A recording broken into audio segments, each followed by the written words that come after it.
네, 시작하겠습니다.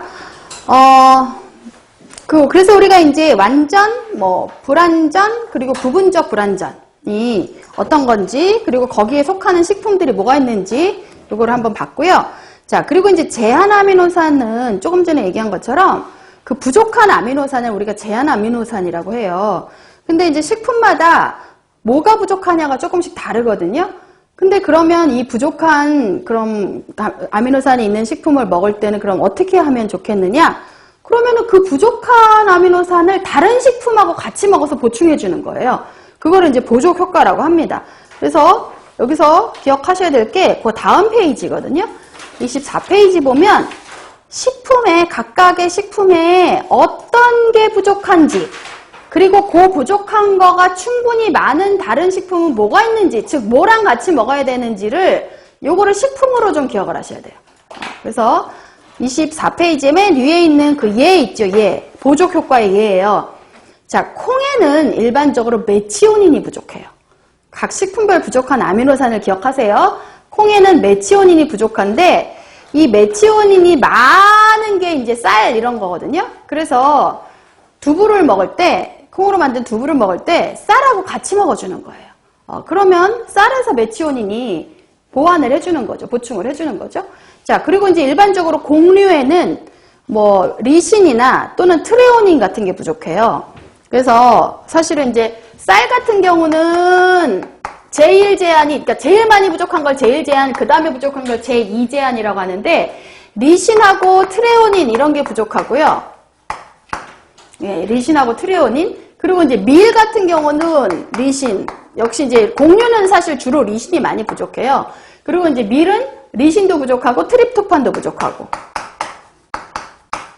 이런 게 부족한데, 어쨌거나 곡류들은 주로 이 리신이 제일 많이 부족한데요. 그래서 이제 그런 거를 부족한 거를 채워주기 위해서 콩이라든지 콩이나 팥에는 이런 것들이 또 많단 말이에요. 리신이나 트레오닌 같은 것들이. 그래서 보통 쌀을 먹을 때 그냥 쌀만 먹지 말고 쌀에 부족한 리신이나 트레오닌이 많이 있는 콩이나 팥을 같이 섞어서 먹는 게 좋은 거예요. 자, 그리고 이제 견과류나 이런 데도 역시 리신이 부족하거든요. 견과류에도. 그랬을 때 이 리신이 충분히 많은 콩이라든지 이런 걸 좀 섞어서 그래서 미소된장, 땅콩, 완두를 섞은 샐러드. 네. 그리고 샐러드 종류, 채소 같은 데에도 이제 이런 게 리신이 있으니까 그냥 콩 먹을 때는 땅콩이나 완두를 좀 샐러드에 같이 섞어서 먹는다든지 이런 식으로. 자, 그리고 채소에는 이제 메치오닌이 많이 부족해요. 그래서 채소에 그 부족한 메치오닌이 충분히 있는 다른 것들, 쌀밥이라든지 이런 걸 섞어서 먹으면 좋다는 거예요. 자, 옥수수는 아시다시피 아까 왜 우리가 제인 이야기할 때도 트립토판이 없다 했잖아요. 트립토판. 그렇기 때문에 트립토판이 많은 게 이제 계란, 이런 것들 같이 먹어주면 좋습니다. 옥수수 먹을 때는. 그래서 요 식품에 뭐가 부족한지, 그래서 요거를 먹을 때는 뭐랑 같이 먹어주면 좋은지 그걸 좀 기억을 해주시길 부탁을 드려요. 자, 그리고 이제 단백질은 이 영양가 평가법이 또 굉장히 우리가 꼭 기억해야 될 거거든요. 단백질을 평가하는 방법이 있습니다. 일단 평가하는 방법이 두 가지가 있다는 것부터 알아두세요. 두 가지. 하나는 우리 몸에서의 이용하는 거를 평가하는, 그러니까 체내 활용을 평가하는 방법이 있고요. 우리 몸 안에서 어떻게 얘가 이용되는지 요거를 갖고 평가하는 방법이 하나가 있고요. 또 하나는 그 단백질을 이루고 있는 여러 가지 성분을 분석해서 평가하는 그 단백질을 이루고 있는 성분을 화학적 분석을 해서 평가하는 방법이 있어요. 그래서 크게 두 가지.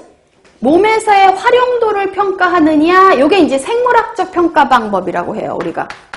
여기 나와 있는 생물학적 평가라고 이름을 붙여주는 거예요, 요게. 즉, 우리 몸에서의 활용도를 평가하는 거니까 생물학적 평가라고 얘기하고요. 그 다음에 그 단백질을 이루고 있는 아미노산의 성분을 화학적으로 분석해서 평가하는 방법을 화학적 평가법이라고 얘기해줘요.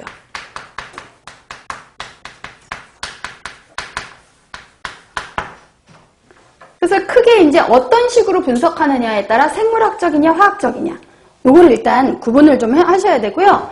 자, 그러면은 생물학적 평가법에 들어가 있는 여러 가지 방법이 보니까 체중 증가를 갖고 평가하는 방법이 있고, 질소가 들어오고 나가는 질소 출납, 즉 질소 섭취나 질소가 몸에 얼마나 보유하고 있는 정도, 그러니까 들어오고 나가는 걸 갖고 구하는 게 있고, 그 다음에 이 요소질소 성분으로 구하는 것도 있고, 뭐 그 외에 기타 해갖고 이런 것들이 이제 우리 몸에서 어떻게 이용되고 하는 것들을 평가하는 방법이에요. 그리고 화학적 평가는 전부 다 원칙이 똑같아요. 기본 어떤 이렇게 비교 대상이 되는 완전한 단백질, 어떤 비교의 기준이 되는 완전한 단백질에 있는 아미노산 성분과 그 식품에 있는 아미노산 성분을 비교하는 거예요. 그래서 그게 화학적 평가인데, 일단 구분을 할 때